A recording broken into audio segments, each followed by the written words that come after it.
Ah, o Brasil, pátria amada, nossa linda terra que conta com magníficas paisagens, culturas e socialismo. Mas, por que o Brasil é um país socialista? Socialismo.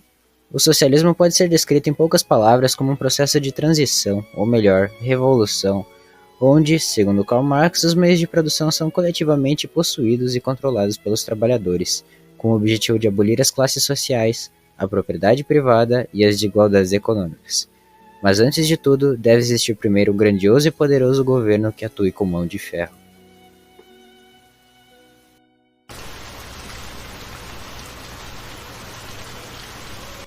O Brasil de 2024 é resultado de uma série de ações e decisões fortemente influenciadas pelo modo de pensar socialista, com diversas políticas públicas adotadas seguindo essa linha.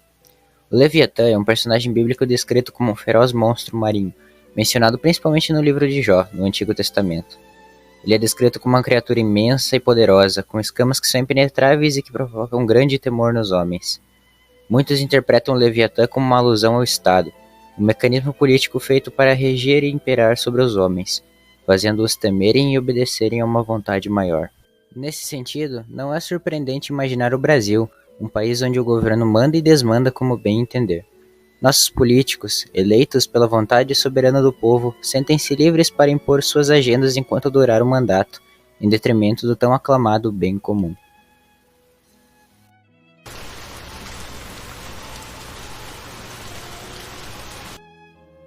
No Brasil, há um senso comum de que o país é capitalista, mas isso parte de uma visão rasa e despreocupada com a realidade, parte da famigerada cultura sofista e do descaso intelectual do brasileiro médio.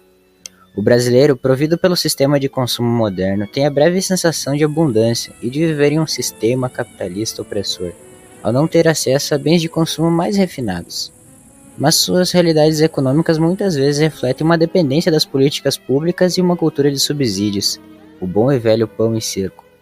Certamente você já observou como certos indivíduos, especialmente jovens, discorrem sobre as mazelas provocadas pelo capitalismo em nosso país, especialmente em redes como o X, para logo abaixo ver Tweeted by an iPhone. O popular meme dos socialistas de iPhone reflete uma realidade de profunda ignorância e soberba, resultado da péssima educação recebida nesse país.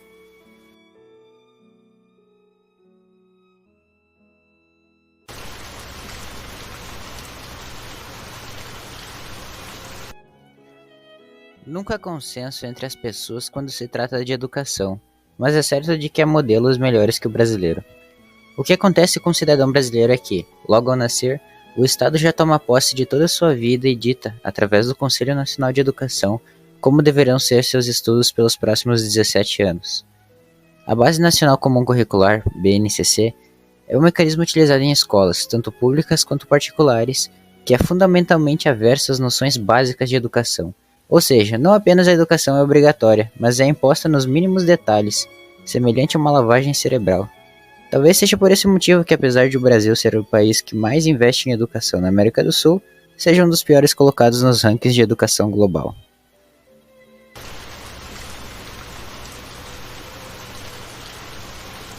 O Brasil enfrenta uma inflação galopante, evidenciada pelo aumento do M2 e pelo IPCA. A alta inflação corrói o poder de compra e impacta a economia cotidiana dos brasileiros. Ao contrário do que muitos pensam, inflação não é mero aumento nos preços, assim como divulgado pela grande mídia. É uma questão séria, para a qual dedicaremos um vídeo exclusivo no futuro. Segundo o Plano Anual de Financiamento, PAF, a dívida pública brasileira é em torno de 7,4 trilhões de reais, ou 67,89% do PIB de 2023, estimado em 10,9 trilhões de reais. Distribuindo igualmente esse resultado, cada brasileiro deve cerca de R$ 36.453. Você se sente confortável sabendo que deve todo esse valor e nem mesmo é sua culpa? Esse é o resultado de confiar tanto poder a um ente que, como disse Enéas Carneiro, não é mal administrado, e sim administrado para o mal.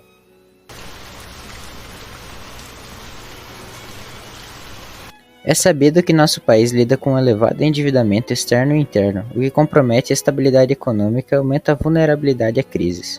As taxas de juros no Brasil são frequentemente altas, refletindo a tentativa de conter a inflação, mas também tornando o crédito mais caro e limitado.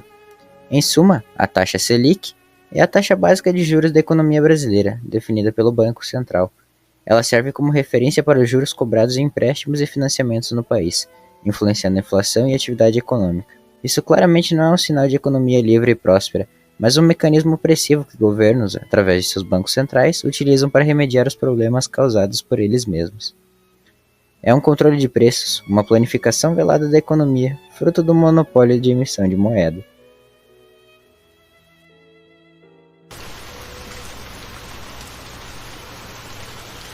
A escassez de bens e serviços no Brasil pode ser comparada à situação na URSS, onde a centralização e a falta de eficiência na produção levavam a uma carência de produtos essenciais. No Brasil, a burocracia e a intervenção estatal contribuem para uma oferta limitada e problemas na cadeia de suprimentos. Há uma equivocada noção no pensar econômico grego original de que quem vende ganha e quem compra perde.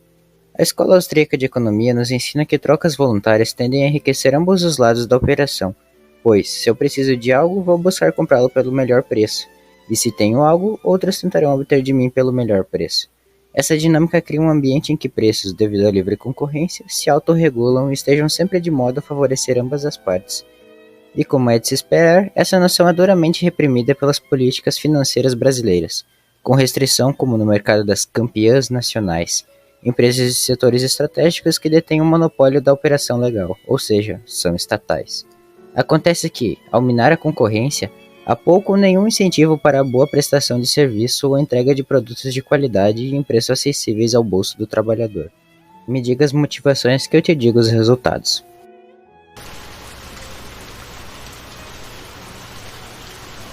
A burocracia e os trâmites complicados para empreender no Brasil são um grande obstáculo para o crescimento econômico. O ambiente de negócios é frequentemente considerado um dos mais desafiadores do mundo, dificultando a criação e a gestão de empresas. Uma simples pesquisa no Google já mostra estudos que apontam o Brasil como o país de maior carga tributária em consumo, bem como uma das maiores alíquotas para o restante. O que acontece em um sistema desses é a hostilidade para empreender e gerar mais riqueza, empregos e bem-estar. Segundo dados do próprio Ministério da Fazenda, a reforma tributária que está sendo planejada em 2024 aumentará diversas faixas de impostos, e para as mais diversas áreas, como os 26,5% sobre os motoristas de aplicativo.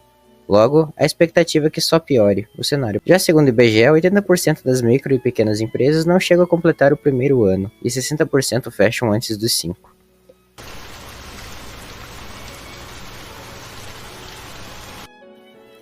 A curva de Laffer, conforme seu criador, Arthur Laffer, sugere que, além de um certo ponto, aumentos na carga tributária podem reduzir a arrecadação e receita total devido a menores incentivos econômicos. No Brasil, a alta carga tributária sobre aqueles que produzem e os subsídios para setores improdutivos levam a distorções econômicas e desincentivo a trabalhar, inovar e gerar riqueza. Isso fica bem evidenciado na situação recém-ocorrida, onde o governo começou a taxar as compras internacionais abaixo de $50 em 20%, esperando ter um aumento na arrecadação, mas sendo surpreendidos por menores entradas de caixa.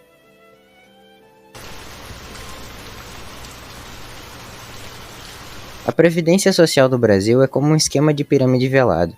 O sistema atual funciona assim. As contribuições dos trabalhadores ativos pagam os benefícios dos aposentados, bem simples em teoria. O Brasil é o país com a menor taxa de natalidade das Américas, depois do Canadá.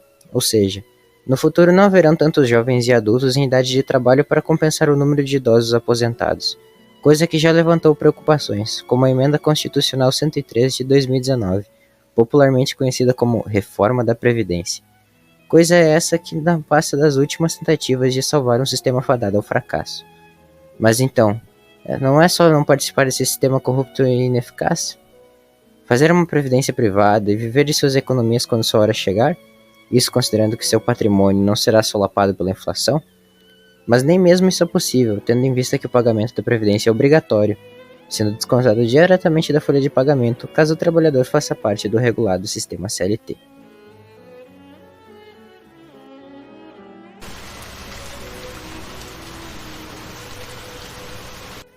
A centralização do poder e a crescente censura e vigilância são preocupações notáveis. O governo brasileiro exerce um controle significativo sobre a mídia e as informações, limitando a liberdade de expressão e a transparência.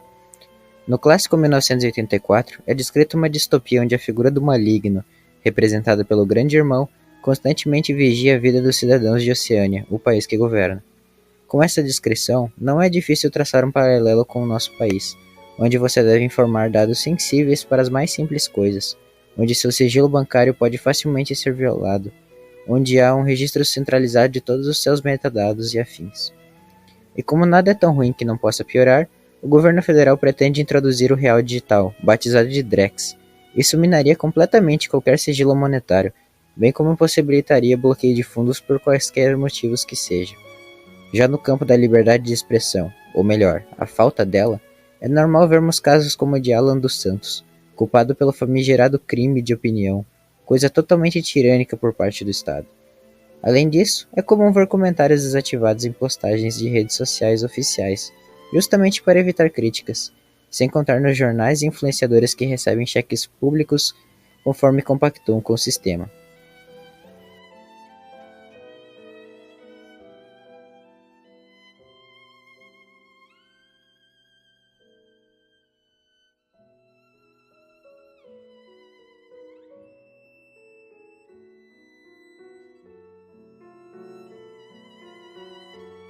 Mas, e se houvesse uma forma de protestar, de lutar contra tudo isso?